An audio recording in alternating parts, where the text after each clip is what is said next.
Chinli looked at her mother-in-law in confusion, hardly believing she could say such words. At this moment, her mother-in-law pointed to the woman standing beside her and said, "This is your younger sister, Maisie. She will live here from now on, and you should treat her well. She is here to help you have a son." A few days ago, after her mother-in-law discovered her medical report, she invited the whole family and Hanyu's elder and younger sisters to their home, pressuring Hanyu to divorce her. The medical report stated congenital uterine malformation, difficult to conceive. With just a few words, her death sentence was pronounced. Since Chinli entered Hanyu's home, her mother-in-law had never shown her a good face. Back when she and Hanyu decided to be together, Chinli had a falling out with her family. Hanyu took her to the countryside to meet his mother.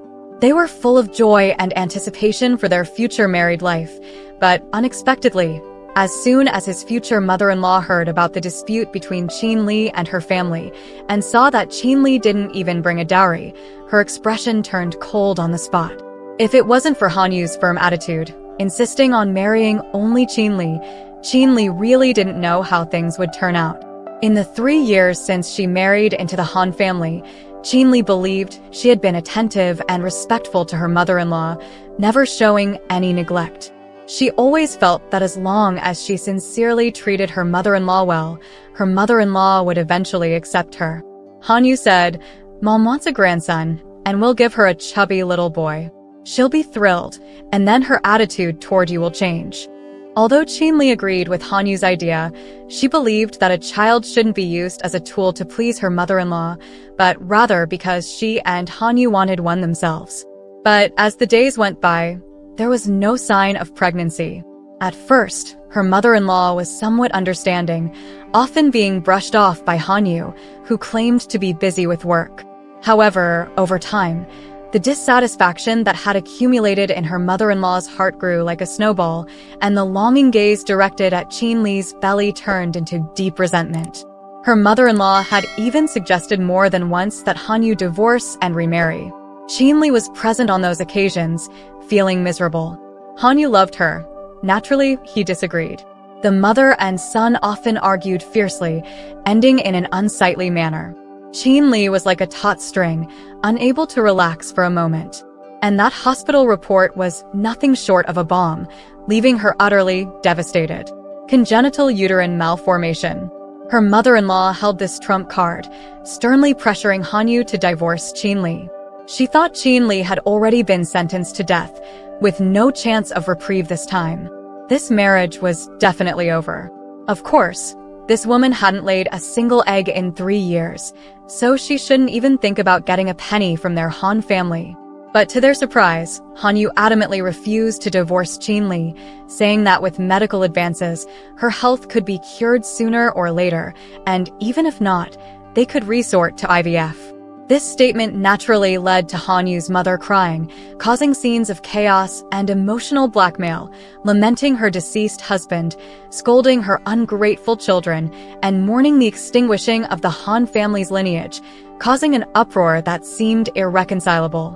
In the end, it was Hanyu's younger sister who said something to their mother that softened her stance.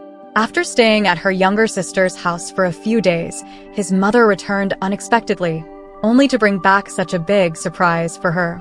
She actually brought back a woman, declaring that this woman would give birth to a child for Hanyu.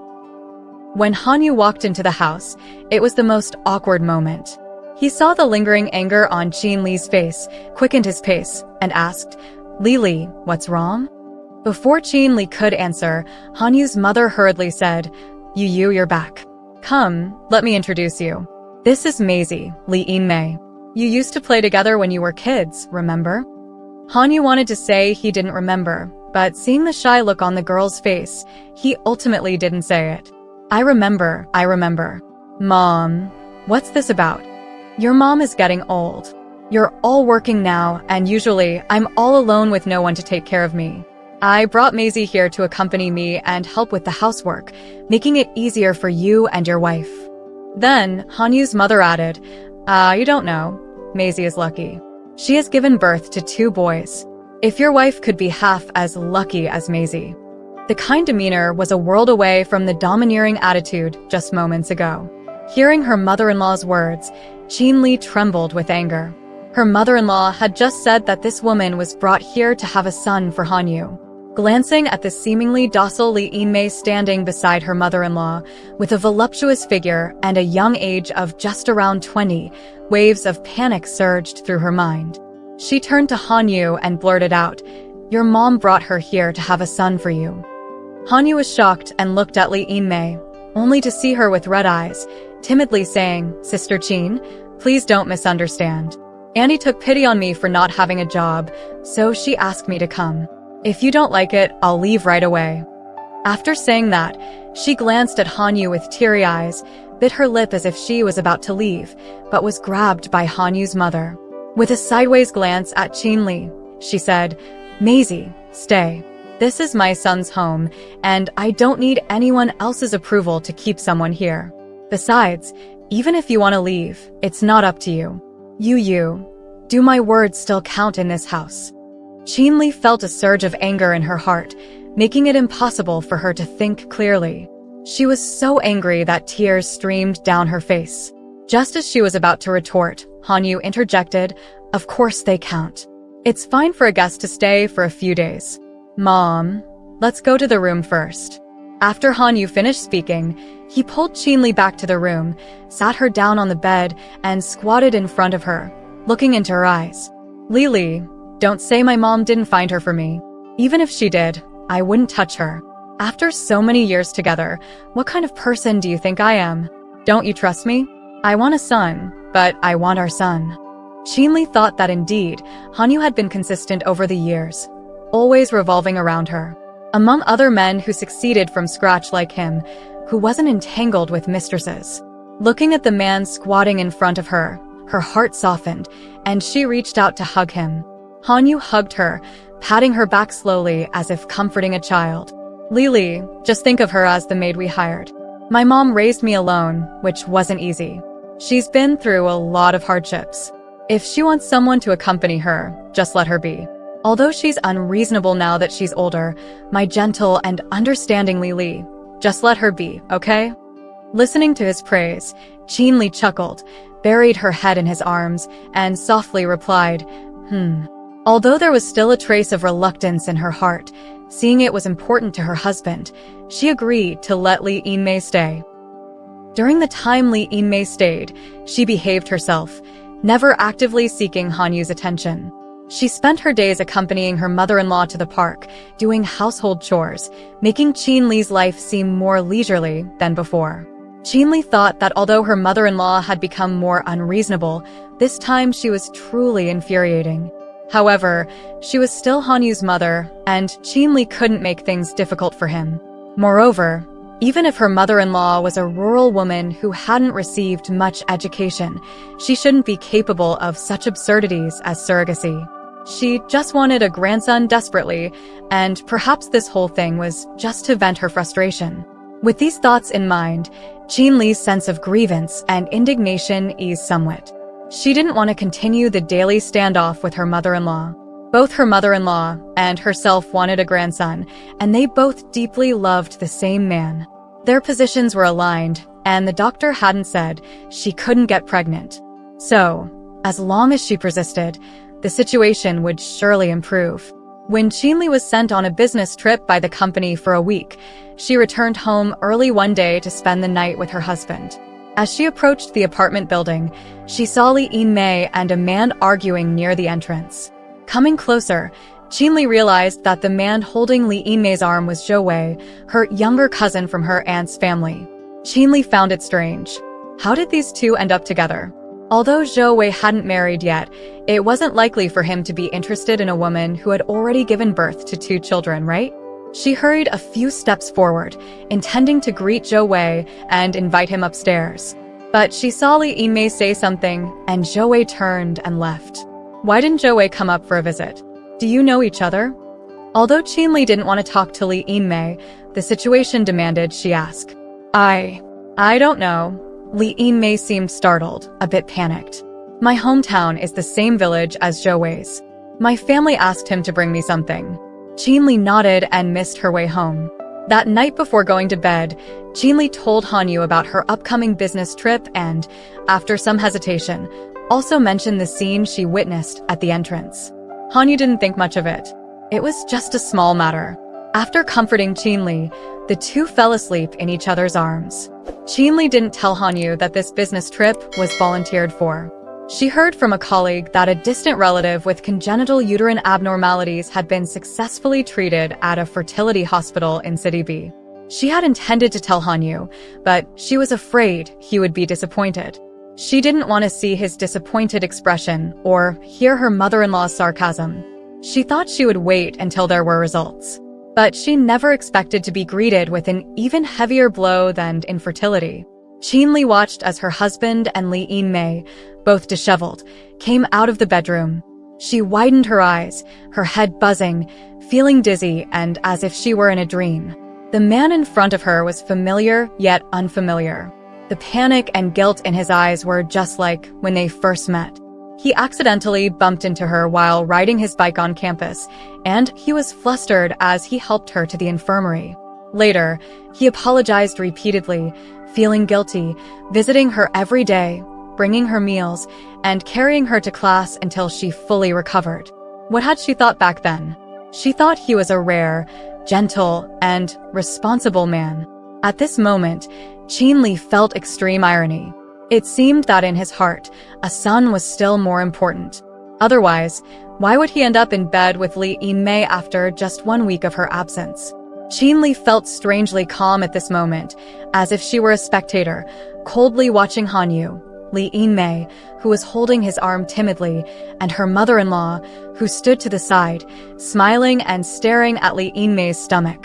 Hot tears rolled down her dry and painful eye sockets, flowing into her mouth, bitter and thick. She hastily wiped them away with the back of her hand, turned around, grabbed her luggage, and rushed out of this disgusting home without saying a word. Jinli had nowhere to go.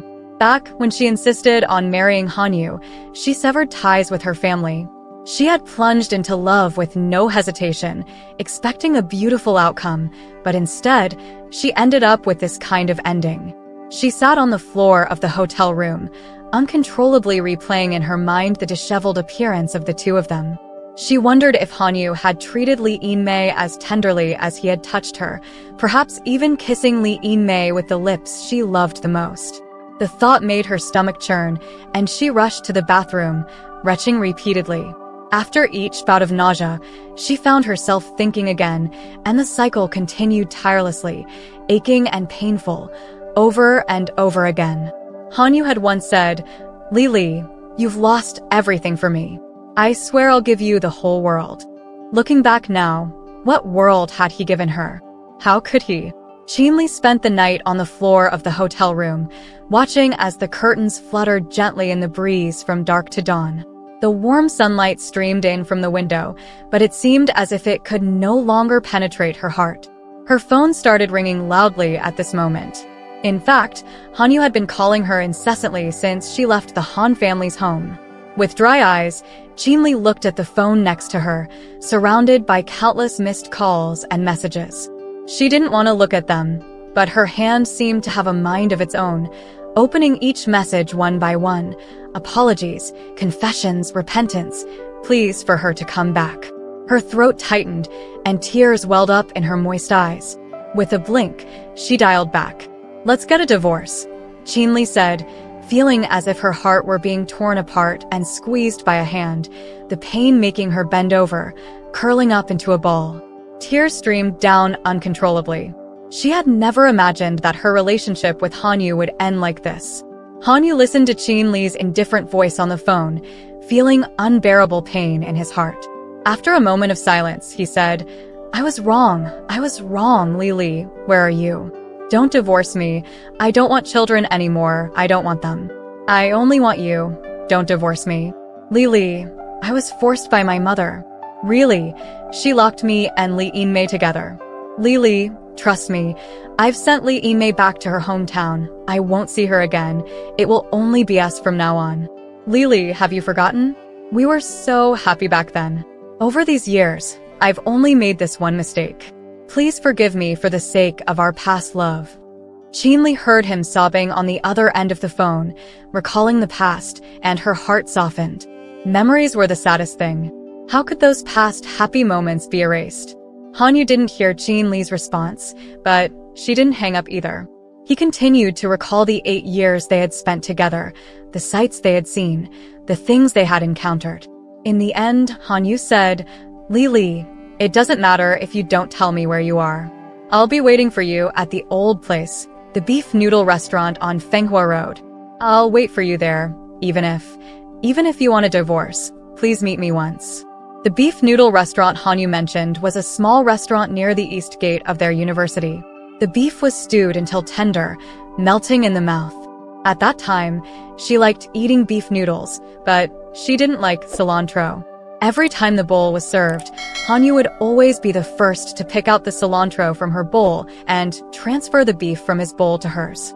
When Qin Li arrived at the old place, she saw Hanyu waiting at the noodle restaurant. Dark circles surrounded his eyes, and stubble was visible on his face, making him look extremely dejected. After sitting down, she saw 2 bowls of beef noodles on the table, one with plenty of beef and no cilantro, and the other bowl covered with cilantro. As she smelled the familiar aroma, tears fell from her eyes onto the bowl of noodles in front of her. Seeing her crying, Hanyu felt at a loss. He wanted to reach out and hug her but was afraid she would refuse. Ignoring the stares of those around them, he knelt down in front of Qin Li and pleaded with her, swearing to make amends. How could she not forgive him? She found that she couldn't live without this man. 5 years of love, 3 years of marriage, these 8 years of affectionate companionship had already engraved Hanyu into her bones. With the decision to see him, she had already forgiven him in her heart. After Qin Li and Hanyu reconciled, the first thing she did when she returned home was to throw away all the bedsheets and covers in the bedroom. She smashed and threw away everything that Li Yinmei had touched, and she moved to sleep in the living room. Her mother-in-law's nasty attitude showed no signs of improvement. Out of consideration for Hanyu's feelings, Qin Li chose not to confront her mother-in-law directly. Every time she saw her mother-in-law, Qin Li would think of Li Yinmei and Hanyu's disheveled appearance, and her heart would ache. Li Yinmei was like a thorn stuck in her heart, piercing her uncomfortably, suppressing her until she felt like she was going crazy. But she still had to live with her mother-in-law day in and day out, enduring this endless torture. There was a knot in her heart, and she felt deeply unhappy. The 3 of them lived in this suffocating atmosphere for a month. One morning, Hanyu asked his younger sister to take their mother back to the countryside. After his mother left, Hanyu was extremely careful to please Qin Li. She slowly forgot about that incident, and Hanyu's attitude gradually returned to what it was before. With Hanyu's company, Qin Li began to seek treatment at the hospital. She thought, ultimately, it was because she couldn't conceive. Her mother-in-law wanted a grandson, Hanyu wanted a child, and everything stemmed from the desire for a child. As long as they had a child, all problems would be solved. Qin Li and Hanyu tacitly followed the doctor's advice and worked very hard to conceive. The joy of their previous intimacy turned into a desperate effort, but the result was always endless failure and disappointment. Hanyu looked at Qin Li wearily, and Qin Li looked at Hanyu in despair. Both of them had bottomless abysses in their eyes, unable to see each other. Then they embraced each other numbly and tiredly, falling asleep. Qin Li dreamed that she was pregnant, and both she and Hanyu were overjoyed. The child was born chubby and cute, and the whole family laughed happily. Suddenly, Li Yinmei, with a fierce expression on her face, rushed out and snatched her child away. Qin Li rushed to grab the child, but was slapped in the face. It was her mother-in-law. Her mother-in-law said the child belonged to Mei Zi and Yu. Hanyu, awakened by Qin Li's heart-wrenching cries in his sleep, tried to pull her out of the nightmare, but all he received was Qin Li's resentful and hostile gaze when she opened her eyes. "Don't touch me, you're dirty." That incident had become a thorn between them, something that couldn't be mentioned lightly, or it would hurt both sides deeply. Some people, just when you try your best to forget, will jump out in a shocking manner. Qin Li encountered Li Yinmei once again, pregnant Li Yinmei, in the hospital, at the obstetrics and gynecology department. Accompanying her was Zhou Wei, the cousin of Han Yu's younger sister. She couldn't figure out what she was thinking, staring at Li Yinmei's belly all the way, watching her gently stroke her belly, her face full of happiness as she spoke to Zhou Wei. The belly was high and bulging, looking like it was about 4 or 5 months along. Suddenly, a thought popped into Qin Li's mind. It had been exactly 5 months since she saw Han Yu and Li Yinmei disheveled. Could this child be? But she watched Zhou Wei taking care of her so carefully and suppressed this thought firmly. Qin Li panicked and turned to leave, completely disregarding the fact that she had come to the hospital for an examination today. Her period was already 20 days late. She returned home and subconsciously hid what she had seen today from Han Yu. She dared not speak, fearing that if she did, the thing she was worried about would come true. Even if she hinted to herself in every way, there was still a demon in her heart. Qin Li was really afraid that her dream would come true, and she didn't want to face such a desperate situation. How could she watch Han Yu and Li Yinmei be so happy as if nothing had happened? She began to closely monitor Han Yu's movements, phone calls, and interactions. Whenever Han Yu was not by her side, she would tirelessly call to ask where he was and what he was doing. She even called Han Yu's friends or colleagues, afraid that he might lie. And whenever Han Yu talked to his mother on the phone, she would be especially nervous, often listening intently to their conversation, fearing to hear something she didn't want to hear. If Han Yu went on a business trip, she would find an excuse to go with him. This demon tormented Qin Li while also hurting Han Yu, pushing him to often not return home. And then she would get even angrier, creating a vicious cycle. Perhaps they could only end it with death. Their relationship gradually became tense, as if a gentle touch could cause them both harm.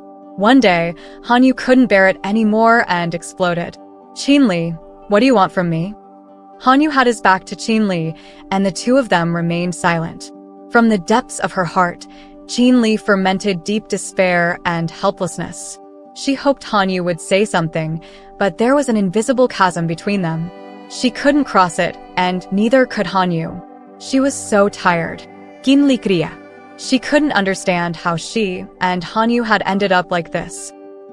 No one expected the situation to escalate like this.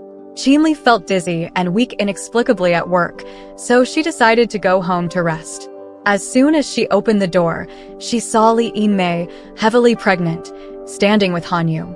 Her mother-in-law was carefully supporting Li Yinmei beside them. The tension in Qin Li's mind snapped like a broken string. She strode over and pointed at Li Yinmei, shouting, "How dare you come to my house? Here it comes. It's all happening now." Li Yinmei stepped back suddenly, while Han Yu reached out to protect her with a worried expression. Han's mother slapped Qin Li's hand away. "Don't scare my grandchild. Why can't she come? She's the mother of my grandson.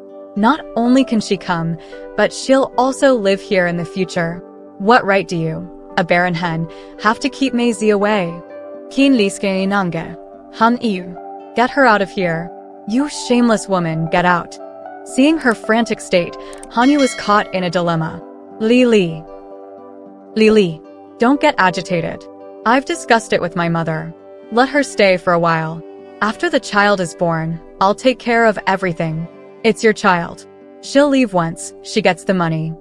Qin Li roared in despair, pouring out her grievances and indignation. "Han Yu, how can you do this to me?" He stood there protecting Li Yinmei and his mother, as if they were the real family. Qin Li felt like her heart had been torn open wide. She didn't feel any pain, just a coldness. She looked at them coldly, burying the long-standing grievances and hatred in her heart, which suddenly erupted. Qin Li screamed in despair and rushed towards Li Yinmei. Seeing her charging aggressively, Han Yu had no choice but to step in front of Li Yinmei, while Han's mother hurriedly tried to pull Qin Li away. The three of them ended up in a struggle. Han Yu's face was scratched by Qin Li's nails, and as he saw her nails coming towards his eyes, he instinctively pushed her away with force. Qin Li was pushed hard, stumbled, hit the dining table, and then fell onto the chair, her belly slamming heavily onto it. She felt a sharp pain in her abdomen, and she couldn't muster the strength to get up, so she lay quietly on the ground. Seeing this, Hanyu couldn't help but feel panicked. He tried to go over and help Jinli up, but he heard Li Yinmei moaning in pain behind him. Turning his head, he saw Li Yinmei clutching her stomach, trembling with pain, with transparent liquid dripping on the ground. She's in labor. Yu, take Maisie to the hospital, Han's mother exclaimed urgently. But what about Lili? Hanyu hesitated, torn between his son and his wife. Han's mother became anxious and sternly said, "She's pretending to be sick. Maisie is about to give birth. Do you still want your son?" Upon hearing his mother's words, Hanyu seemed to finally find a solution.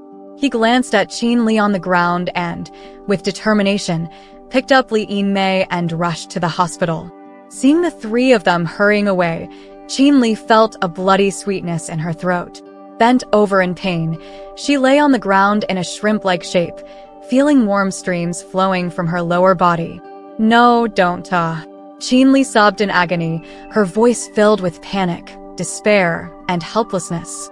She panicked, realizing that something she had longed for was slipping away from her. But it hadn't come yet, and it was already shattered. Her tears couldn't stop falling. The child. Hanyu. Our child. Hanyu and Han's mother paced anxiously outside the operating room, feeling extremely worried. Finally, when the red light went out, the door to the operating room opened. Han's mother rushed forward in a single bound. "Doctor, is it a son?" The doctor was startled by the sudden rush and said slowly, "It's a son, but the newborn has hypoproteinemia and urgently needs a blood transfusion. The child is quite fragile. It's best to use fresh blood. Where's the child's father? Come with me to donate blood." Hanyu, upon hearing this, hurriedly followed. Looking at the blood type test results, the doctor glanced at Hanyu with a strange and inscrutable look, then turned to the nurse beside him. "Xiaoli, go to the blood bank and get bags of AB type blood. Remember, it must be kept at room temperature." Hanyu asked in confusion, "Doctor, why not use mine?" The doctor looked up at him again and hesitated. "The child's mother has blood type B, and you also have blood type B, but the child is AB." Hanyu was shocked, as if he didn't understand at first, and then he seemed to grasp it vaguely. The doctor meant the child wasn't his? Before he could ask again, his phone rang loudly, sounding like an urgent call. Like a walking corpse, he answered it unconsciously. "Hello, is this Qin Li's family? Qin Li is experiencing postpartum hemorrhage and is in critical condition. Please come to the First People's Hospital." Hanyu couldn't think anymore. He felt like a lump of blood was stuck in his chest, burning his heart. He turned to look at his mother, but for a moment, he felt like everything was spinning rapidly. He only managed to see his mother's panicked face rushing towards him. With a thud, Hanyu finally collapsed to the ground, kicking up a cloud of dust.